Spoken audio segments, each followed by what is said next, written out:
Welcome to the Free to Ride podcast with Brian Brumwell, Lance Crawford, and Connor Stobart, where average riders have extraordinary conversations. Gear up, subscribe, and join us where you will get exclusive insights, unmatched tech tips, epic race coverage, and plenty of laughs. Because in the world of motorsports, the only limit is your imagination. Don't let adventure start without you. Stay updated on your favorite platform and follow us on all socials. Your journey is just beginning, and we guarantee you'll keep coming back for more stories, wild discussions, and adrenaline-fueled excitement. Average riders, extraordinary conversations. Welcome to the Free to Ride podcast.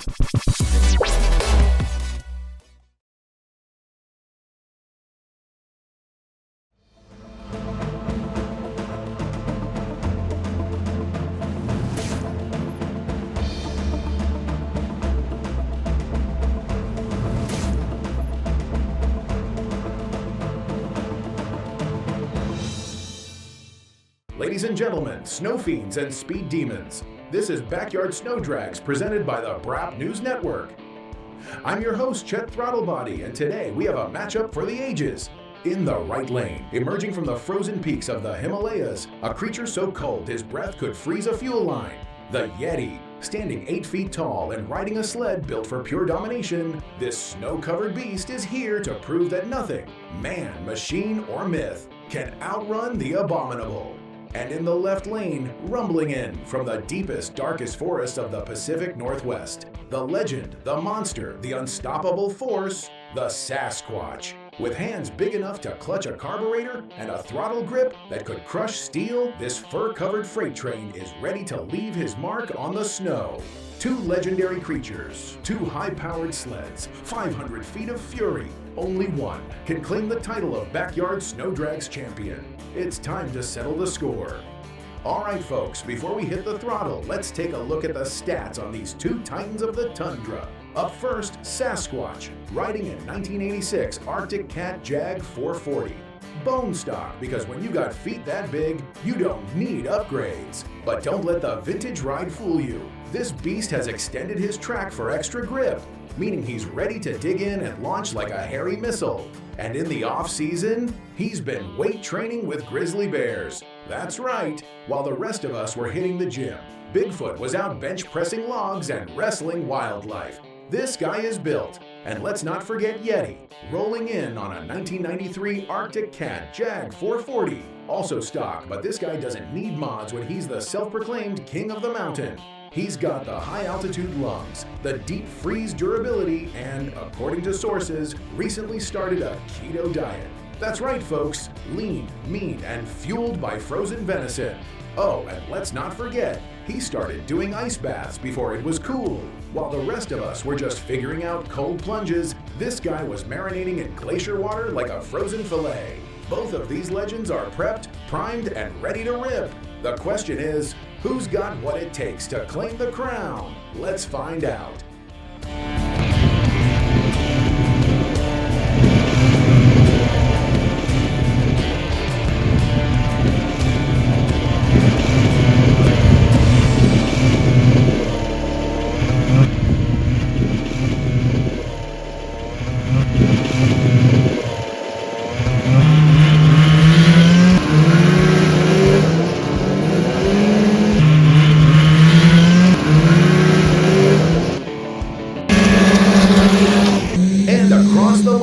It's the Yeti, the king of the mountain, reigns supreme. Sasquatch gave it everything he had, but the Yeti's high-altitude lungs and that keto-powered acceleration were just too much to handle. Maybe it was the ice baths, maybe it was the sheer abominable willpower, or maybe, just maybe, he was just built different. Either way, folks, the legend grows. The Yeti takes the win.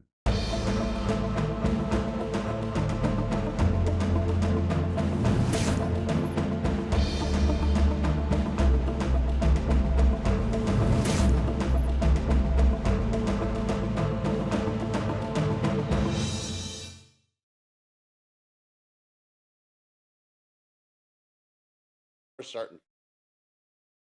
Good. That's all right. Hey, everybody, welcome to... It's content. All right, right? welcome to... Go ahead, No, it's all Brian. you. Welcome to the Free to Ride podcast.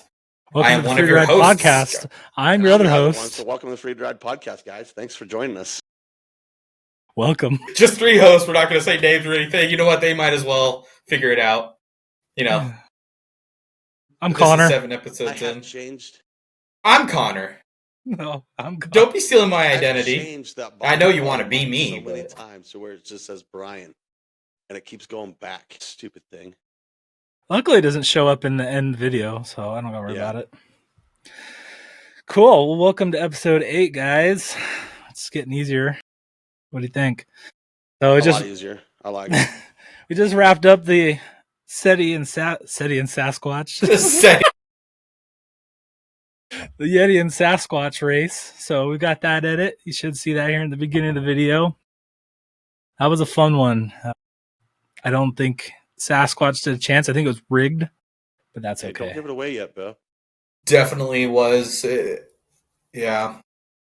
I got to see some of the maintenance being done on the sleds, and I definitely think Yeti was... Shoddy mechanic. I'm excited to see it. And then we're like right by the road. So everybody's driving by, probably wondering what we're doing. And then we had an audience. No, they were definitely wondering what we were doing because I saw them. I saw their faces. So- Just the new people at the end of the road. You're right. They showed up for the race. They did behave themselves. Yeti did have a parole officer with him. So there is that. We had to make him sign a waiver as well. Yeah, it's a good time. Yeah. Good. I need a cough button. I got a, let's see. Here we go. I don't think that counts as a Let's cough just say button. Congratulations. So we just want to let our audience know that this is more than just a snowmobile podcast. We do plan on hitting many other power sports. Today we're going to talk a little bit about some dirt bikes. I know we've got some dirt bike content within our segments. And then we'll be joined by Daniel Green. What's That's that? it. Yeah. Yeah, buddy. Yeah. And then we'll be Yeah. joined by my friend Daniel Green. He is a drag racer. He's got a truck over in Thailand right now, and we'll hear his story. Starting off, I think we should cut to our commercial break.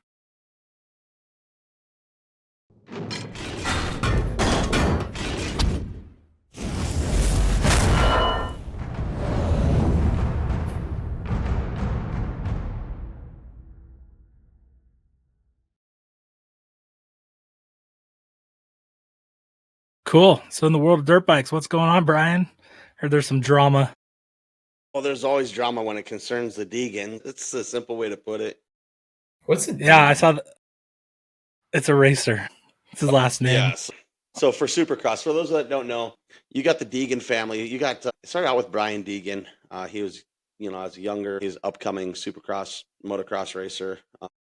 He won Anaheim 1, if I remember correctly. I don't remember what year anymore, but he ghost rid his bike off the finish line jump after winning it, and that made him, basically have a no time, and It made him a legend, though, probably to the community. It did. And also, oddly enough, it's something in the sport, I think, that kind of needed to happen because they went through and him and a couple others came up with like the freestyle motocross scene, basically, where they're starting to ride their bikes anywhere in the woods, in the sand dunes, jumping over things, jumping off of things, building these big gnarly jumps and just hucking it big. So anyway, So fast basically, forward- before him, nobody realized that they could jump a dirt bike. Well, not like that. Yeah, before him, I mean, you'd go out to the sand dunes, you'd see stuff, but like they started doing like just little tricks and stuff, People dabbled in it, but never really got into it big time. They never really realized what the potential was. And Brian Deegan was pretty much one of the pioneers of freestyle motocross. Go from getting Long punished to just making your own sport. Yeah. And then from there, they just kept flourishing. I mean, he came up with, well, not he, but a group of guys, his buddies, somebody asked them, basically, long story short, if I remember correctly, and I could be corrected, but somebody asked them what they called themselves, and somebody said the Metal Militia or something like that. And so it's kind of stuck from, I mean. So was it his son that ended up in the headlines then? Yeah, his son Hayden Deegan, Danger Boy Deegan. The kid he's nuts. He's actually really talented. He puts in the hard work, but I feel like it was less dangerous and less dramatic than the headlines and the police made it sound. Oh, dude, definitely. From what I understand, he's street Always hating on racers. Like Now I'm really curious. Yeah. Yeah, he got caught street racing. At least that's what the arrest said. Street racing on a dirt bike. No, he was in a car. Was he on a dirt bike or was he in a car? I think he was in a car. Yeah, he was in one of his cars. And we were just talking about okay. Yeah. It was like off time, probably blowing off steam after, races or in between race circuits. Dude, just being a kid. And from what I understand, is mostly like doing donuts in a parking lot. That's why I said it was probably more safe and less dramatic than the headlines and the cops made it sound. It's probably in a parking lot. It's probably just doing donuts, and they just want to be, the way they want to be. I thought this was going because I just saw. I wasn't sure where the kid, where this kid is from or anything, but just without context, I had just watched a video of people street racing in Kirkland, Washington, and it was like you said kid, so I was assuming a teenager. And so I figured like it was one of the you're going to tell me the 16-year-old kid was street racing in the rain in Washington. And I was watching this video and he just completely demolished those barriers for the off ramp where the water jugs are at. And I thought that was that video. It was in Washington in the middle of a rainstorm. I couldn't tell what the vehicle was. It was just a vehicle going. Oh, the joke is that Mustangs are always crashing into people and things. Right. I think the article said it was in Seattle, though. I can't remember if he's racing in Seattle right now. Across. Yeah, I think that's where it happened. Yeah, it might. I'm surprised they actually pulled him over. Wow. I don't know where it happened. You could get away with anything in Seattle. I just looked at it, and then I saw what I think. I don't know if they had Thor make them or if Thor just made them themselves or what, but he had one of his jerseys and pants were white with the black bars across, like a prisoner. Yep. And then awesome. The other one was an orange jumpsuit, and then it had like, you got the DOC. I had the white name tape with their name on it. Yeah, with DOC. Yeah, and the corrections on the back. Yep. Yeah. I mean, dude, it was epic. If you're gonna do something stupid and then you get in the headlines for it, yeah, I think they made it big. I think it was awesome. You know what they say? All publicity is good publicity. Yeah, and they really turned that into good publicity, I think. That's cool. But I know they're kind of upset, the Deegan family, because they had their address and stuff like that published. So now they got doxxed? Off of his record. They didn't redact it or anything like that. So wow, now they know where he lives in Florida. Yeah, well, one of the racers, it created a lot more drama because one of the racers, I can't think of his name off the top of my head now either. I'm drawing a blank. I should have my phone out here, but it's charging. He also did a blip about it and released the address on his. So I know Deegan and him had words after the race. So people are crazy. A lot more drama. But yeah, so people are nosy. If it don't involve you, just stay out of it. Yep. But it's stay in your lane. Both Deegan and the other guy. We lost you there. Oh, can you guys hear me? All right. Yep. Yeah, now we can hear you. Well, you were saying. Yeah, hang on a second. It just said can't access my camera for some reason. Anyway, we see you. I was still see you. Unfortunately. Yeah. That was weird. It's funny though, because the drama that it caused from the videos I've seen online on social media was both riders, Deegan and the guy's name. Shoot, it sucks. I need to be more prepared. They're basically touching each other's helmets and swatting at each other a little bit. Nothing like super aggressive, and they both got fined for it. So, and a sweat fight. Sports have gotten so soft. Let them duke it out. Let them throw a punch. Like that. I mean, it was literally like somebody just grabbed a hold of the helmet and just kind of just like brought him closer, and then later on, Deegan just kind of swatted at his hand. Like it was to me, it looks like a little girl fight, just kind of like, oh come on, stop it. Back in the day, that wouldn't have flown. There would have been knucks flying. Yeah, and it's racing, dude. Tempers are gonna flare, people are gonna get upset, and that's what's gonna happen. So Yeah, boys will And be you're gonna have boys. a I was just fight over it. yeah, just makes the sport look soft. They're probably gonna find they're gonna get a fine whether they slap each other or whether they throw hands. So might as well entertain. yeah, dude. I can remember the few times I'm racing, you get pissed off, on the track, and you take off the helmet because you're done. The bike's broke. And I remember one kid went zipping by me. He's the one who freaking kicked me over in a corner. He was racing, I thought it was a little dirty, but it really wasn't. And when he went by, I freaking chucked my helmet at him. Just so, just a little show of defiance of like, yeah, I'm out of the race. Did you hit him? Positive words, but Did you hit him? no, You I missed. completely missed, man. I completely missed. But granted, that's just a local amateur race anyway. But still, it's racing. You're gonna get mad at each other. Right. Let them Yeah. duke it out like hockey. Should be able Agreed. That's the whole reason to go watch hockey. That's the only reason I go. to. I mean, yeah, it's exciting and everything, but I just go for the fights. I don't care about any of the other stuff. Yeah, it's pretty sweet. So, but yeah, anyway, Interesting. All right. the next time we have news like that, I'll be more prepared with the phone out, and I could read some articles, get more information on it. For sure. Good time to cut to our marketplace gems.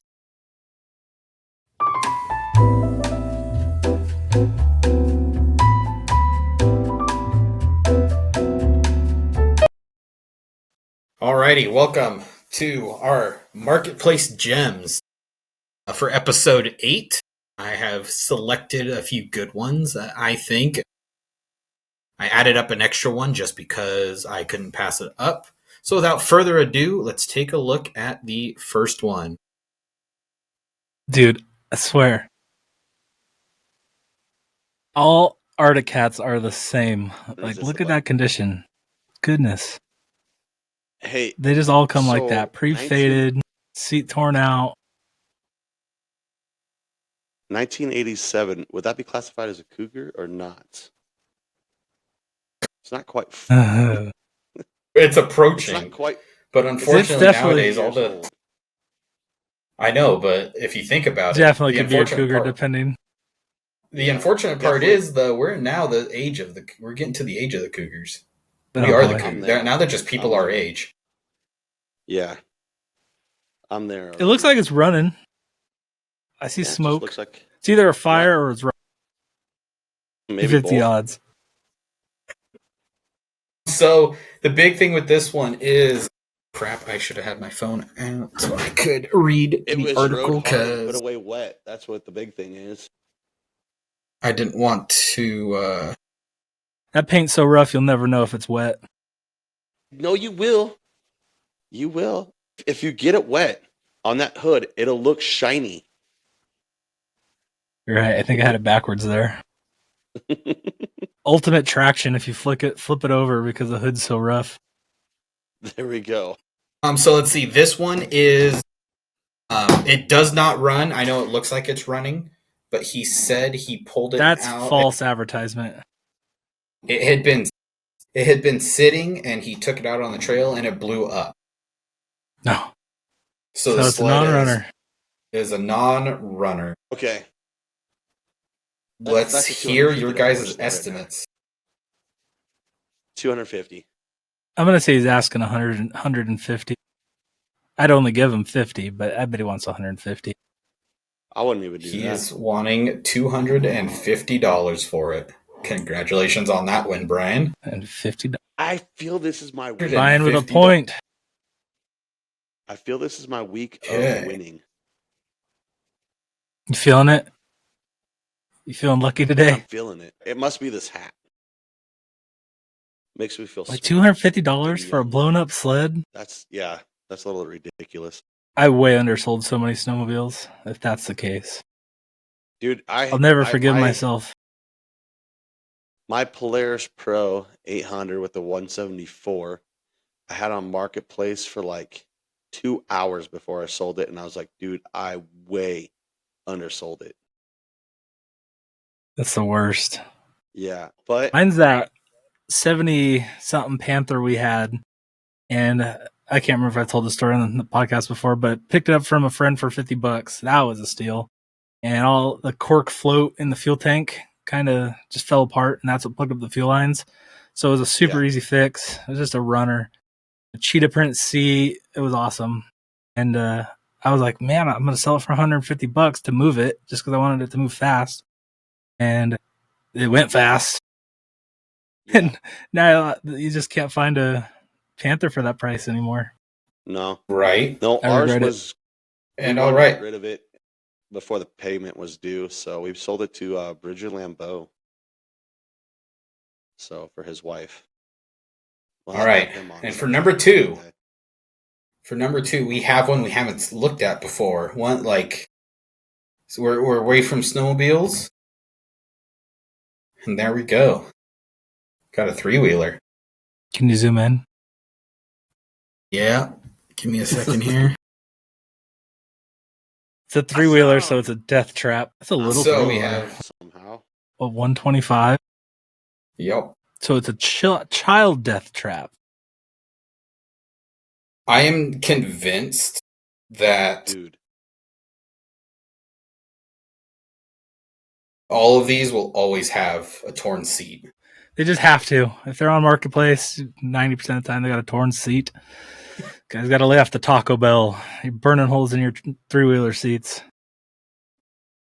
Dude, that thing What is this sick. picture what this picture doesn't show is that it has like a little dump bucket, like a tricycle, like a little kid's trike on the back. Does it have a little bell? I wish it did. Honestly, it needs a bell. I've only ridden one in my day, and that was enough for me. They're definitely death traps. Dude, they're so fun. Yeah, They're no, Is it running? I think. It does run. It has some transmission issues, is all it says, but it does run. That's a can of worms. Mm-hmm. Right? It I'm could gonna be. say- Leaning. That's where you learn to lean for like old snowmobiles too. When you're cornering, is on 3-wheelers, because if you don't lean, you're rolling. I'll have to take Roll your word right for it. over. I don't want to practice. Yeah, I'm not practicing. I'm going to say he wants $600. Nah, $600. All right. Got I'd give him 600 and $350. So he is asking for, he was originally asking $550 for it. He reduced the price Dang it. to $350. Is that 0.2 for Brian? that That is 0.2 for Brian. I'm hitting him right All over. right, let me I'm in a get funk. this other. I got no points.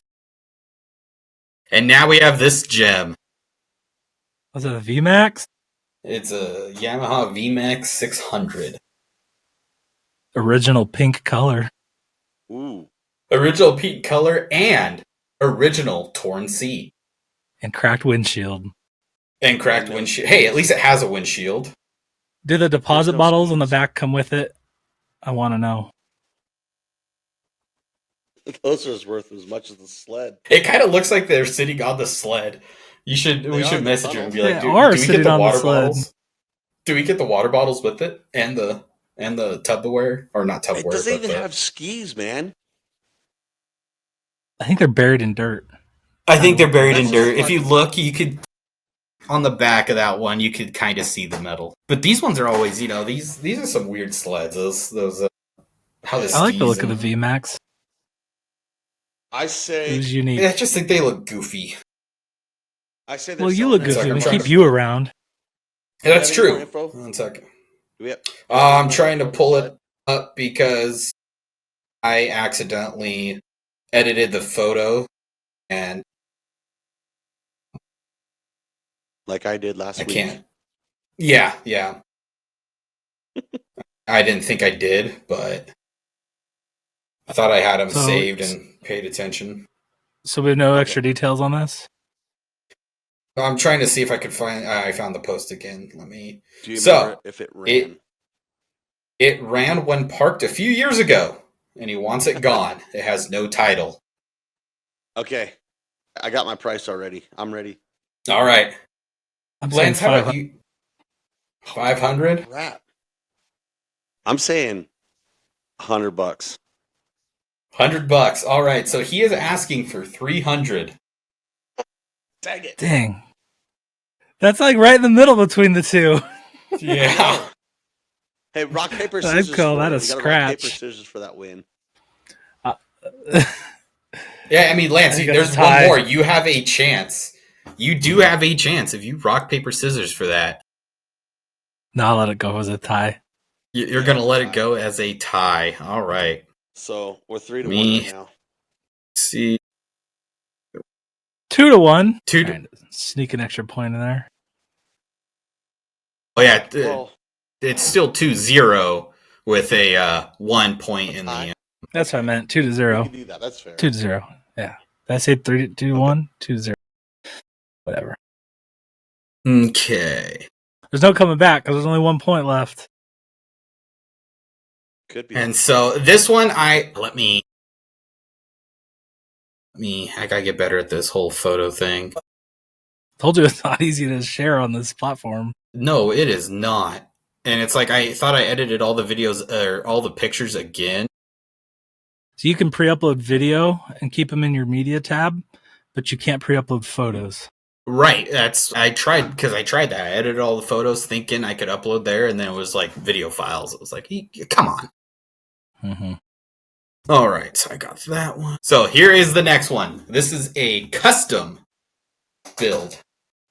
Whoa, that's Still some loading Mad on Max my end. meets Little Rascals right there. Alfalfa's angry.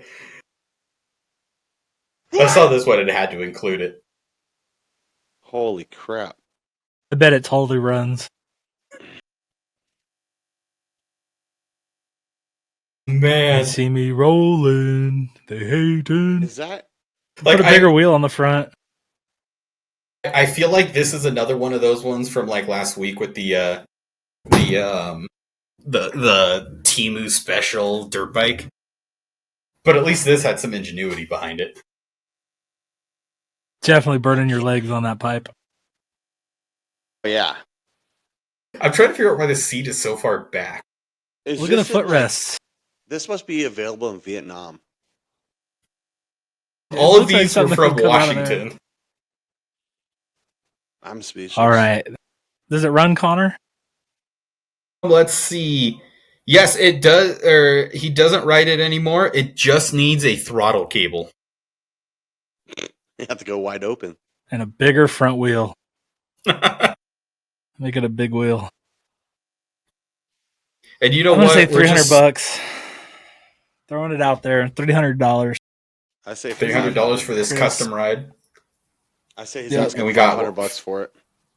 $500. So he is asking for $150. He wants $150. First thought. Yep. Load up. Going to get it. Dude, if I had the 150 just to say screw it, I'm getting this. This is what I would spend it on.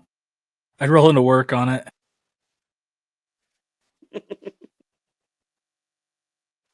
But that is just a beaut. Like Wow. Wow. it even has a headlight. I know that whole front end reminds me of Vietnam stuff, man. Something you'd see. You buy?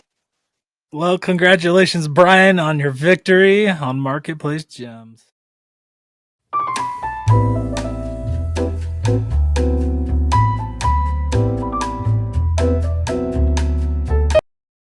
Well, Brian, you pulled away the win on Marketplace Gems. Congratulations. Thank you. Thank you very much. It's your first victory in like 3 episodes. It has been a while. He has been. I had to have the extra clapping in there because I'm a winner at heart. Yeah. So as we Winner at heart, but haven't been winning. That's what I said, at heart. time keeps marching on. The season's changing, so we're an all-encompassing podcast here. It's not just about snowmobiles. So we're going to start seeing more and more content for other power sports here. Now it's time for Brap or Crap.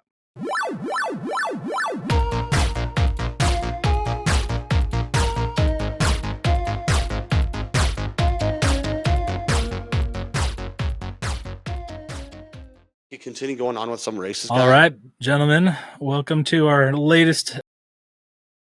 What? What? No. Dude, I didn't know we were recording.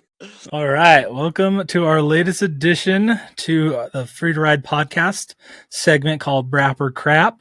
I'm going to give our co-hosts here 5 statements about power sports, and they have to decide whether they're true or false. You guys ready? Ready. Yep. All right. Statement 1. A stock Honda CRF 450R is one of the best dirt bikes for beginner riders. False. That's a load of crap. Yeah, I'm going to say crap on that.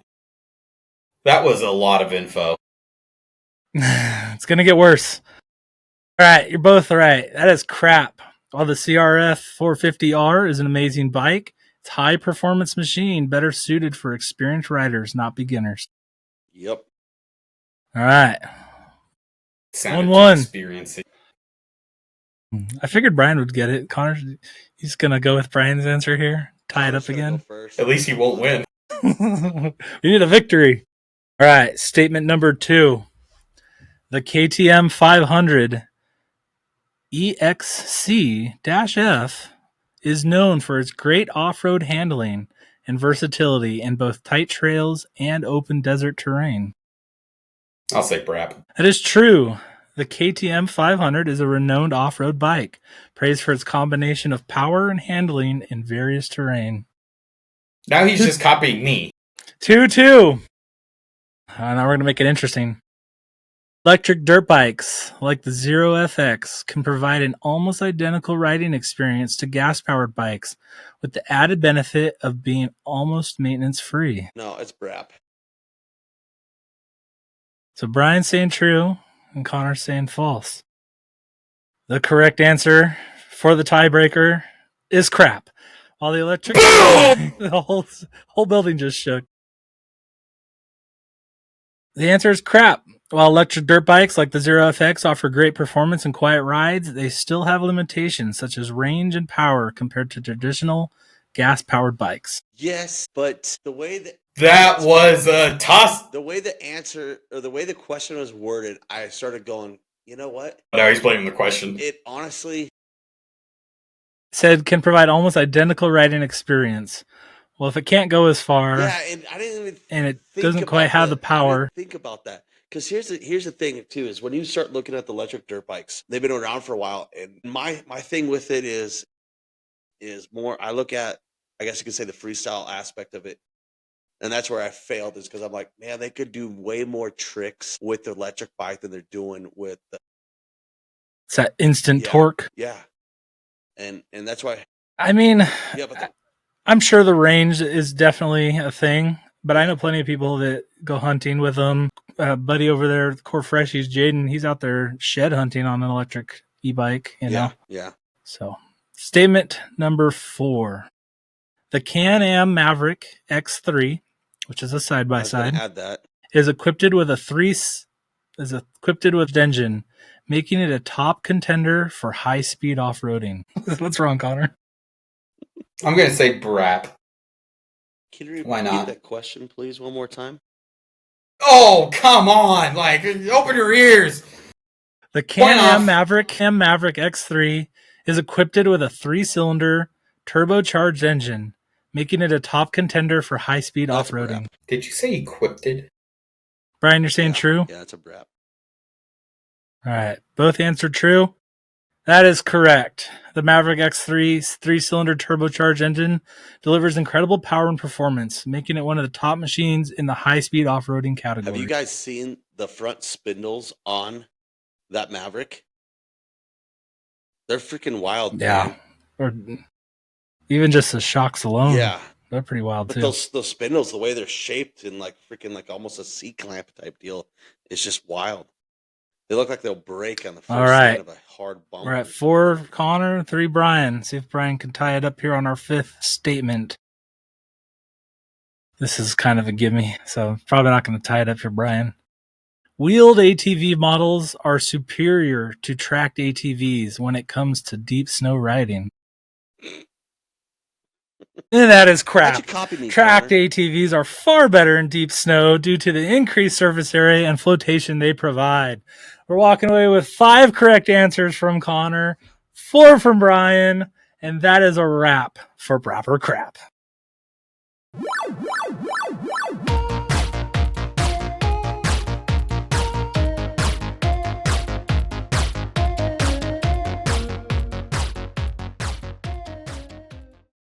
Truck to have better range and everything else, dude, it would stomp any 3/4 ton truck and towing and everything. But Yeah, I mean, that's the hold back on all these electrical things is the battery. You know, if they can figure that technology out, it's going to change every industry. I'll agree that the torque is there. You know, they've that instant torque. It's Yeah. going to be the sound that ruins it for me. You know, there's just nothing like the sound of a petroleum engine. So, but I'll the agree that the two-stroke torque is sound. there. Fix the battery issue, and they got a viable option. Yeah, they'll be putting speakers on them before we know it. yeah, they will. All right, what's the next segment?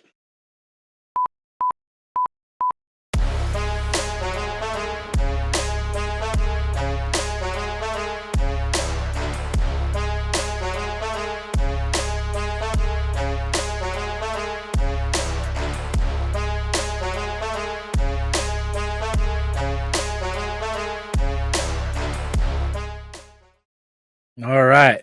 Welcome to Goggles of Truth, episode 8. I don't know if we've done it That for every means I've episode, lost 8 but we've done it times. for a lot. I got to That's find my about list 8 here. All right. Some dirt bike questions in here. Are you ready, Connor? No. All right. How Good. Goggles of Hope Truth you works. I'm going to ask our guests and or co-hosts 3 questions about the power sport world, multiple choice, and we'll see who comes out the winner. Question 1. Which of the following... Connor, do you have a piece of paper ready? No. I was just going to belch out my answer. So he could change it later. That's why I we go live. All right, question 1. Which of the following is the best-selling dirt bike in the world? Is it A, Yamaha YZ250, B, Honda CRF 450R, C, Kawasaki KX250, or D, Suzuki RM? Ooh. All right, reigning champion, what do you got? Connor says C. Going with the Kawasaki. Brian? I think so. I got to keep my losing streak alive. But I probably won't.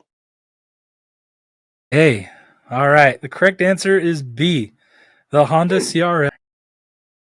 Yeah. All right. No points. All right. Keeping my streak alive. Question 2. What is the primary advantage of a 4-stroke engine over a 2-stroke engine in off-road vehicles? Is it A, more power output, B, lower maintenance and longer lifespan, C, lighter weight, or D, better fuel economy at full throttle? Of course I got an itch. Like, Can you not cough in my game show? I'm sorry. No, you're not. No, I'm not. I'm going to have to cut all your coughing out. All right. I do haven't you guys decided got? yet. Give me a second. Dang. Seconds up. Oh, it's been 2 Can seconds. you repeat the A through D? What is the primary advantage of a 4-stroke engine over a 2-stroke engine in off-road vehicles? Is it A, more power output, B, lower maintenance and longer lifespan. C, lighter weight. D, better fuel economy at full throttle. Whenever you're ready. Connor says A. Brian? Connor thinks 4-strokes have more power output than... Is it A for you too? Why do you have two answers? You better pick one. It's both. I will say, you know what? To keep my losing streak alive, it's probably going to be B. I'm going with B. Correct answer is B. Lower maintenance and longer lifespan. Do 4-strokes really have more power than 2-strokes? I don't think so. Well, when you look at it this way, 2-stroke, it's all debatable.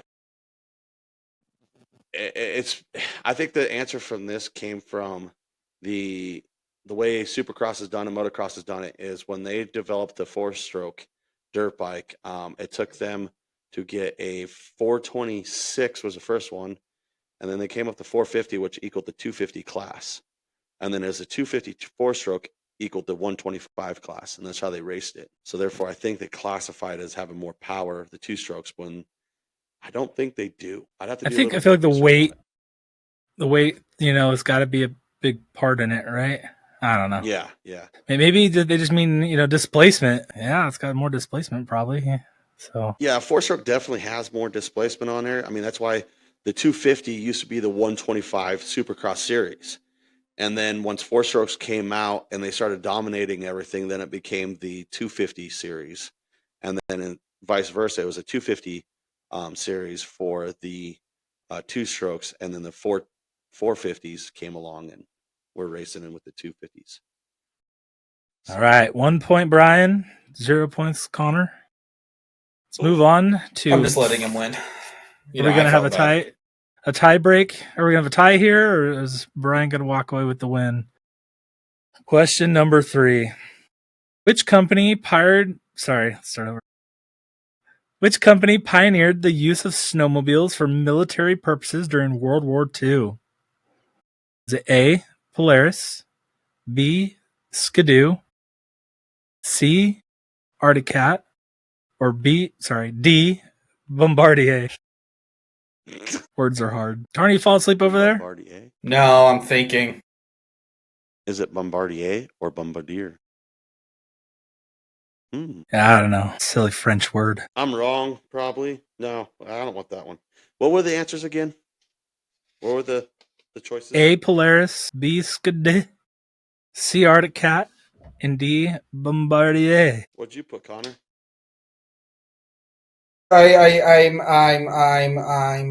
Let's going with. Correct answer is D. We have a tie. Actually, correct answer could be Skidoo as well, because Skidoo and Bombardier are the same company. Yeah, it's probably a technicality from back then. It was World War II, so Skidoo wasn't quite a thing. If I remember right, Skidoo came out around in the 1950s. Was that one of our other questions where you mentioned that? Was our question last week. I think it was the 50s with Skidoo. Moment of truth, Lance. You got one? Or are we tying it? Tiebreaker? Nope. We are on a tie today. Leaving home with a tie. Congratulations on not letting Brian take that away, Connor. Yep. Lose, but it just didn't happen.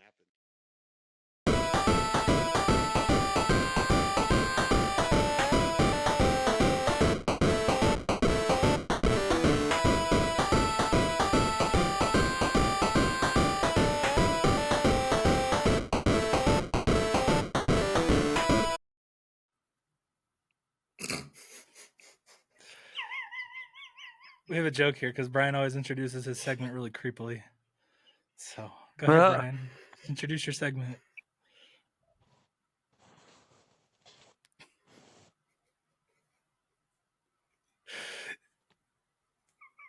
I love how you're just going to roll with it.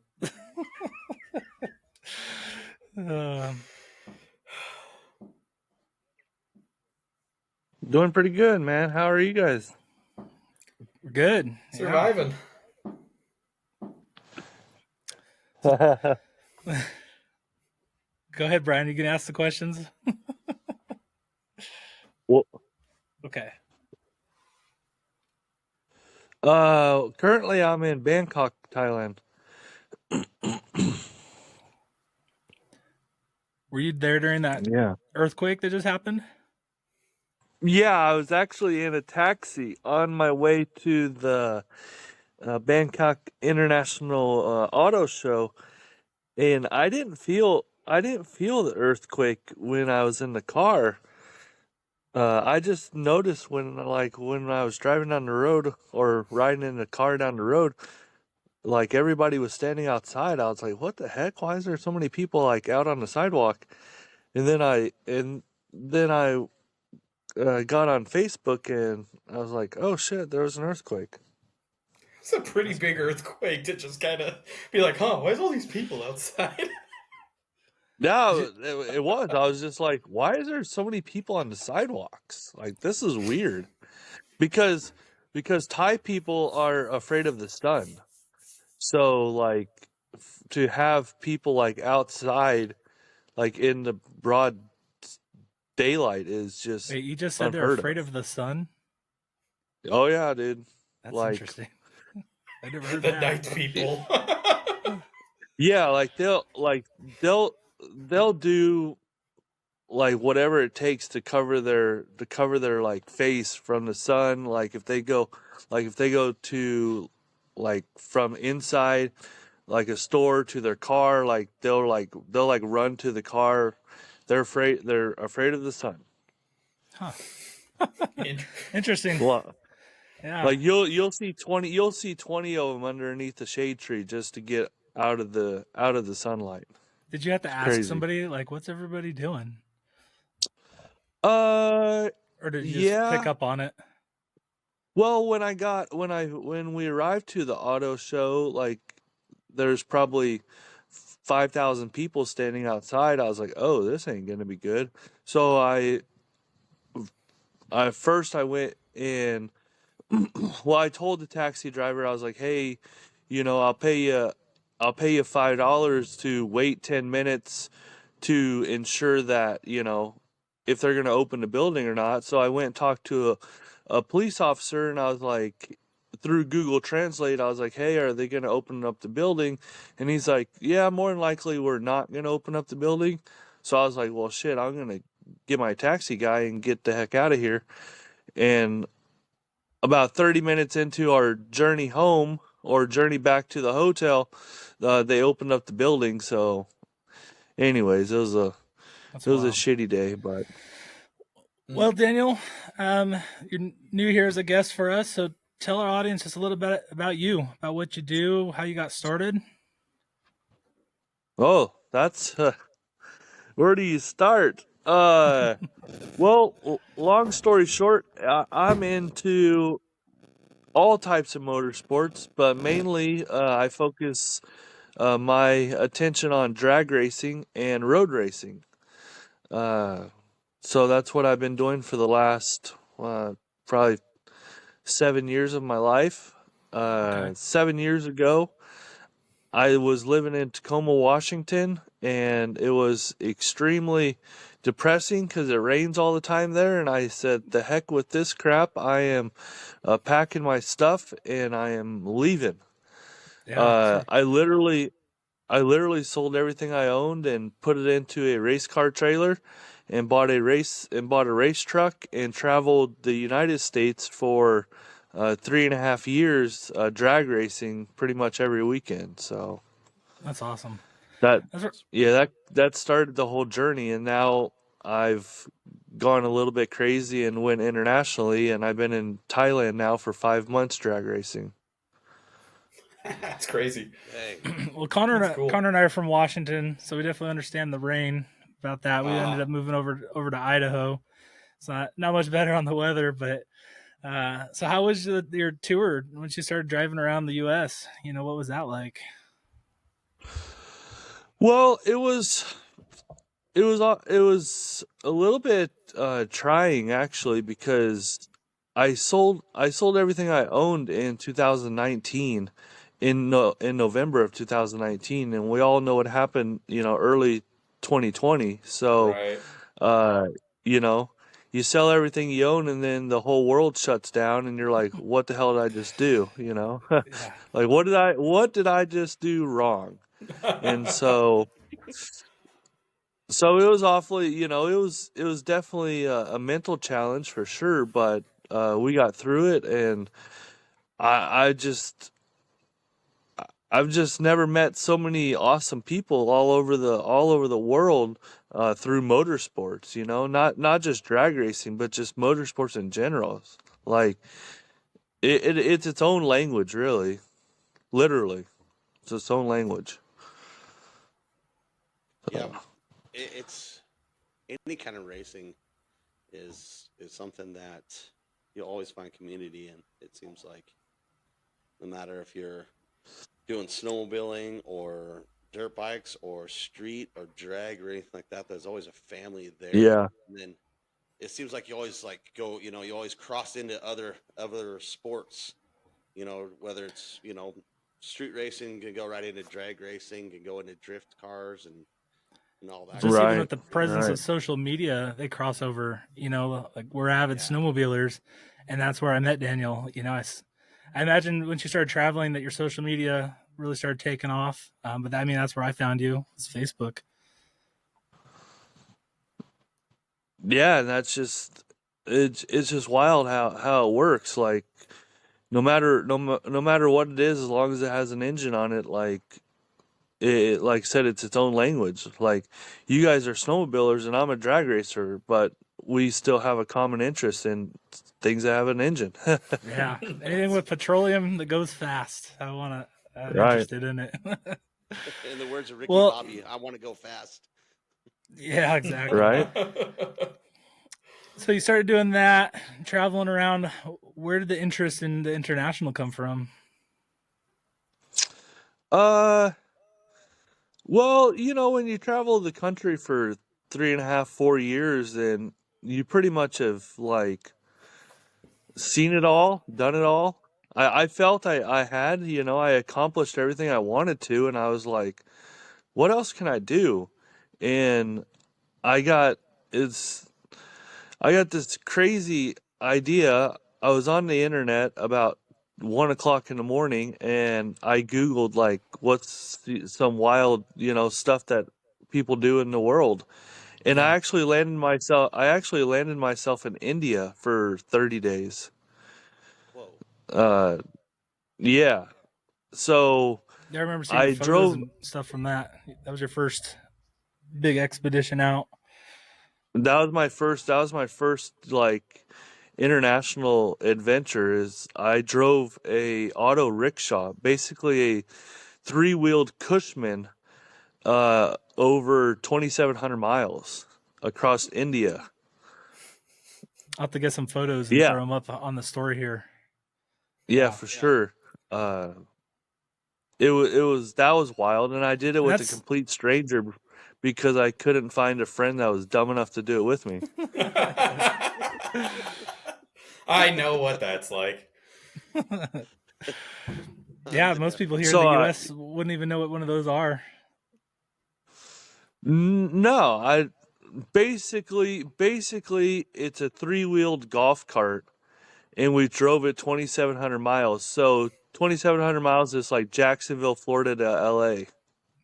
Wow. Need a motor swap halfway through? No, Wow. and it was a two-stroke. It was a two-stroke auto rickshaw also. So we had to mix the fuel and everything. How much fuel did you use for that trip? Do you remember? Off the top of your head. We only ran out of fuel once, but I don't know, man. It was a lot. We were and the fuel tank was only probably like, I don't know, probably a gallon or two. No, it was probably like 3 gallons. So we'd fill up every half hour, 45 minutes. Oh my gosh. That's wild. Holy cow! We were there. Yeah, we were there for 30 days. It took us 30 days to do it, but the other day I was going back through some of my videos and I was like, what the heck did I do? Like that was pretty stupid, but it was fun. Made some How good fast? memories, good How stories. fast does things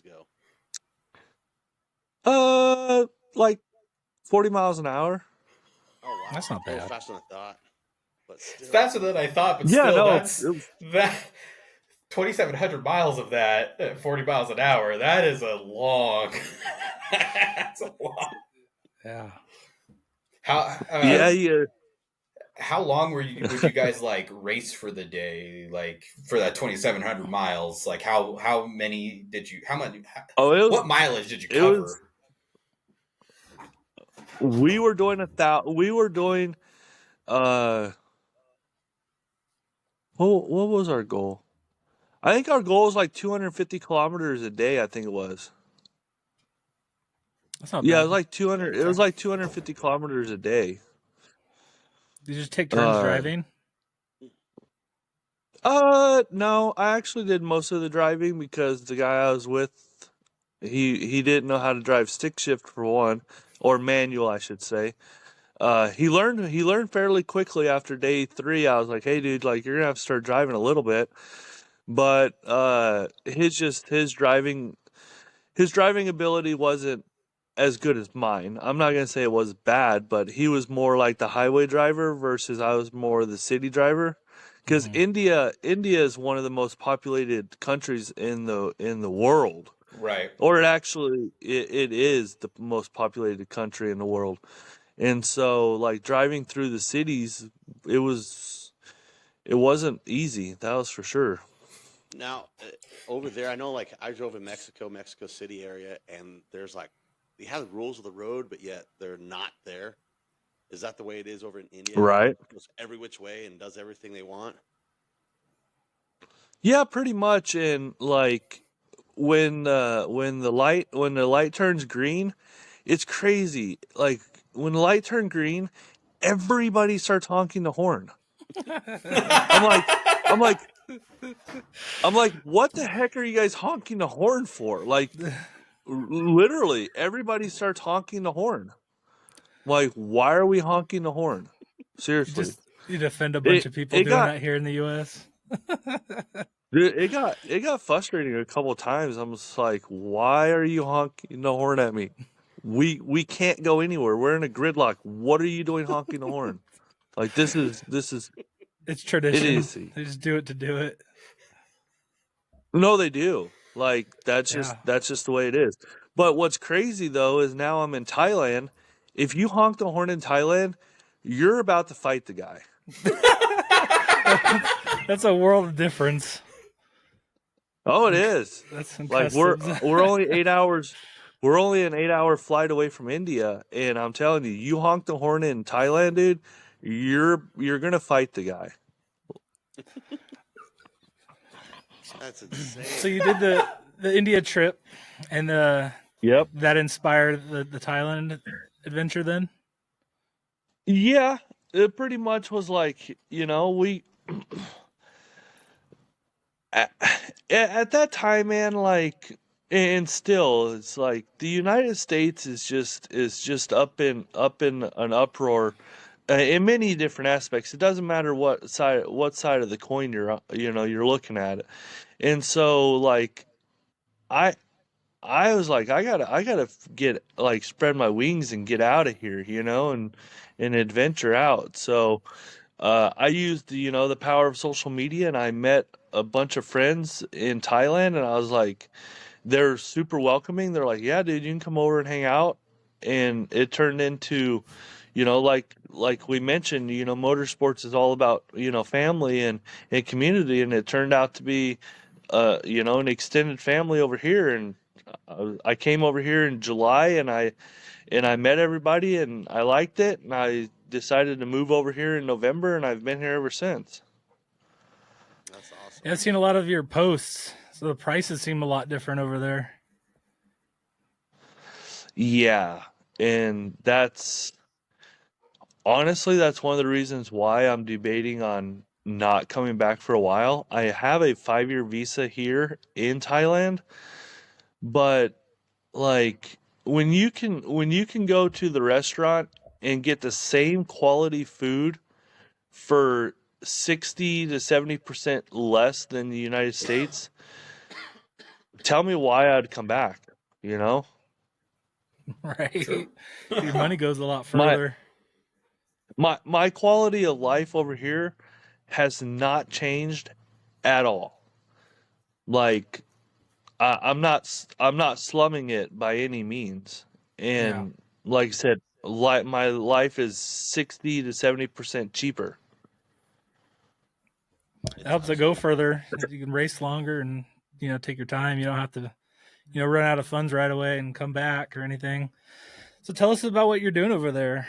What's the goal? What's the mission? I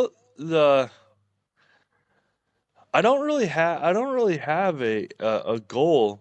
I'm over here drag racing, so I bought a drag truck, and I'm racing as much as possible over here. And actually, I had a local shop here build me a road racing truck also. So now I have a drag racing truck and a road racing truck over here.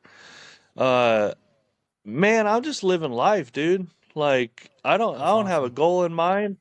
I don't have a timeline. People, a lot of my close friends are like, "Hey, when are you coming home?" And I'm like, "I don't know, dude." Like I said, when your life is the exact same and you're spending 70% less, like you tell me why I'd want to come back. Makes sense to me. Other than America being the greatest country in the world, but you tell me why I'd want to come back. Like, yeah, it's the adventure of a lifetime. So we'll throw up a picture of your silver truck. I assume that's your drag race truck. Yep. I've seen photos of. Is there a specific race that you guys are getting that ready for, or circuit or anything? Actually, we just finished a race this last weekend. We didn't do too well. We're trying some new parts, or new parts for Thailand. But it's kind of hard to teach an old dog new tricks over here too. And you can't just, swing open the door and just tell them how you're going to change their whole operation. So, right now we're working on the suspension, and they have a different philosophy on how suspension works versus the reality of how it works. So you're bringing all the tips and tricks that you've learned over here in the U.S. Mm-hmm. So you're also seeing a cultural difference in your knowledge base compared to theirs. Yeah, they're in motorsports wise. Their vehicles are fast. Like their dragster just went a 690 in the quarter mile on a very low prepped track with technology from 10 years ago.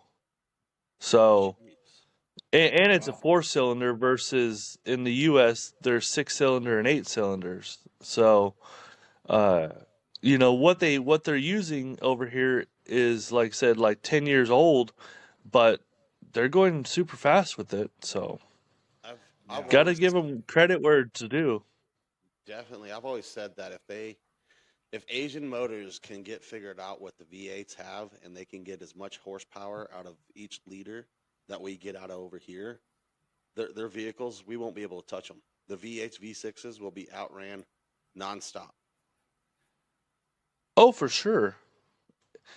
And it resorts to, what we're doing now is I've shipped a whole bunch of stuff back to the U.S., fuel pumps, fuel injectors, turbos, and I'm like, hey, for personal purposes, let's make it the best we can. And so we've partnered with some companies in the U.S. to research and make better products for our program. That's awesome. Dude, do you think not saying that products that we're using now are bad, but there's always room for improvement. Right. Yeah.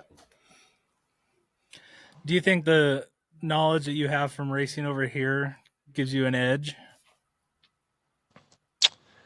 If you can break through their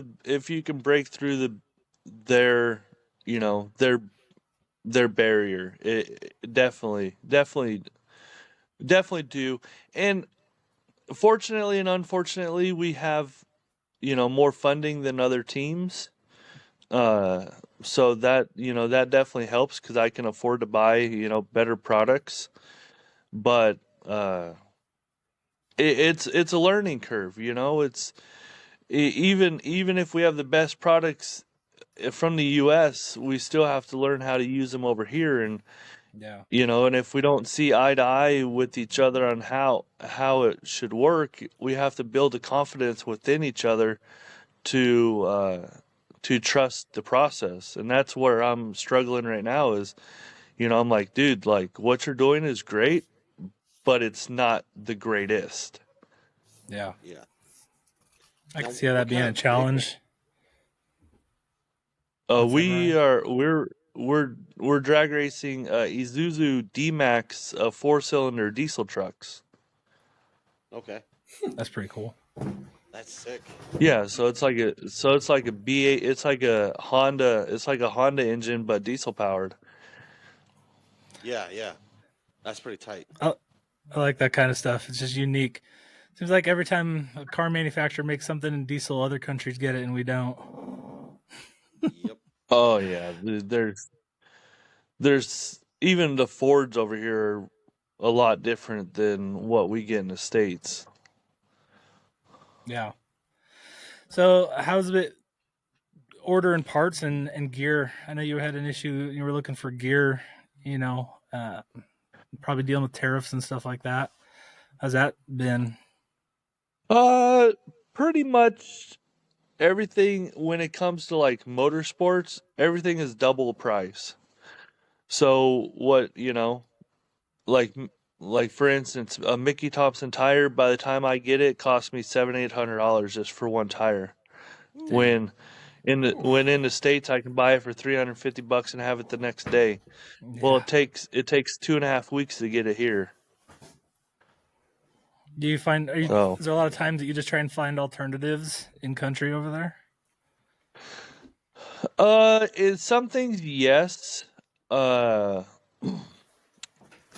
Because of the accessibility of it. Yeah. Like if I buy something unique from the States, and like for instance, a fuel pump, like I have to buy 2 fuel pumps from the States because if one breaks here, I don't want to wait 2.5-3 weeks for another one to show up. I can ship it over here quicker, but the process is it takes a lot longer. Instead of using a U.S. freight forwarder, if I just shipped it directly over here, like through FedEx, well, the politics through FedEx is they just want so much paperwork, and so it's easier to ship it through a freight forwarder. Yeah. Well, cool. So, what's your favorite food since you've been over there? What's something new that you'd never heard of and you got over there and it's just become your favorite? Food, drink, I don't know. When it comes to food, I'm a pretty picky eater. It definitely took me a little bit to warm up to, but I don't know. I like ramen noodles with like chopped up pork. That's just my go-to dish. If I go to a restaurant, I know pretty much every restaurant's gonna have it. So as long as it doesn't have onions in it, I'm good. Can't go wrong with ramen, huh? Yeah, exactly. I try to stay away from soup. Same thing I did in India. Like you can hide a lot of things in soup. Yeah, dude. If it has a liquid base to it, like I am not about it. Like, no thanks. Well, aren't there What's something that No. you? Oh, go ahead, Brian. Go ahead, Lance. Go ahead. What's something that you miss most from the States that you can't find over there? American breakfast. Really? Bacon and Yeah, dude. eggs, Yeah, hash that's browns? Yeah, like a good hearty bacon and eggs with the side of pancakes. Oh my gosh. Yeah. Well, No. I'll have some for you and send you a photo. Dude, it's just like because when you wake up here, man, you're having rice and some type of protein. Like I want a pancake, bro. I need my pancakes- carbs. Pancakes are so easy to make, but they just don't make them here. Or they do. You can get them, but they're just not like It's not the same. available. Yeah. It's not. It's definitely not the same. So what you're saying is we need to send you a care package with like pancake mix. Bisquick. Yeah. Yeah, a thing of Aunt Jemima's a Bisquick. right. Oh man. Well, awesome, I'd make Daniel. it last. We appreciate your time today, telling us a little about what you're doing over there. We'll get some content thrown up on here, some videos, and your social media. However, I'll Yeah, go for give you sure. a follow. Yeah, for sure. I appreciate your guys' time, and the one thing I can tell your guests is get outside of your comfort zone and do something that you think is unthinkable. So Appreciate it. Awesome. love Well, you it. stay safe out there. Keep winning those races, and we'll give you a follow and follow you along the journey. Thank you for your time. all right, Daniel. we'll talk to you guys. Yep, we'll talk to you later. Thanks, Daniel. Thank you, Daniel. Bye.